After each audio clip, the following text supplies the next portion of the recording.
Hello guys! So for today's video, maglinis tayo ng bahay. Actually, magwalis lang tapos maghuhugas ng plato. May bisita kasi kami kahapon, so medyo makalat after. Kaya linis-linis muna. Although meron kaming house helper dito sa bahay na pumupunta twice a week. Pero pag mga ganitong bagay, hindi ko na inaasa. Pag walis-walis lang, Diyos ko, kayang-kaya mo naman. Tapos pag hugas-hugas ng plato. I also teaching my stepdaughter how to be clean, how to do household chores, especially babae siya. We need to teach them while they are still young to be responsible also. Siya din naman kasi magbe-benefit niyan kapag tumanda na siya. I proudly say na madaming pinagbago ng mga batang to simula nung pumating ako dito. Dati I remember that you have to tell them what to do step by step. But now, I can say that they are responsible person now. And we are very, very proud of them. Kita nyo, pa-cellphone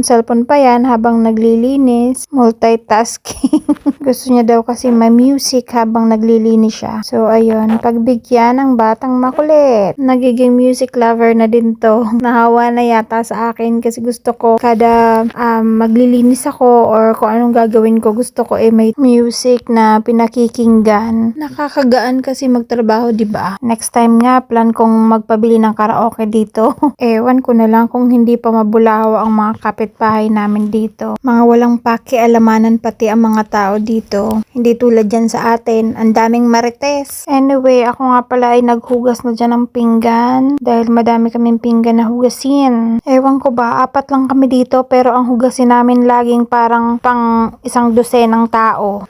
Kabibigat pati ng mga plato. Tigli 5 kilo kada isa. Charot! At bigla ngang nag-request ang aking stepdaughter na magluto daw kami ng popcorn. And nagpapaturo kung paano daw ba magluto nito sa kalan. Kasi mostly ang popcorn dito yung nabibili na ilalagay mo lang sa microwave. And then dun mo na siya lulutuin. Kaso ang binili ko yung yung mais na ikaw na magluluto sa sa kalan. Para tipid ba. And madaming popcorn pa yung maluluto mo. Kaysa doon sa ready to cook na popcorn. Naghahanap nga ako ng cheese powder dito. Yung nilalagay sa popcorn. Kaso wala.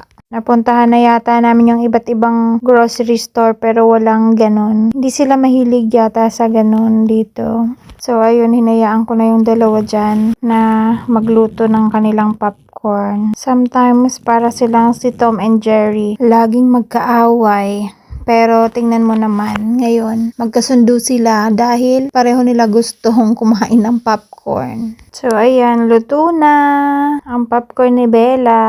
Thank you for watching, guys!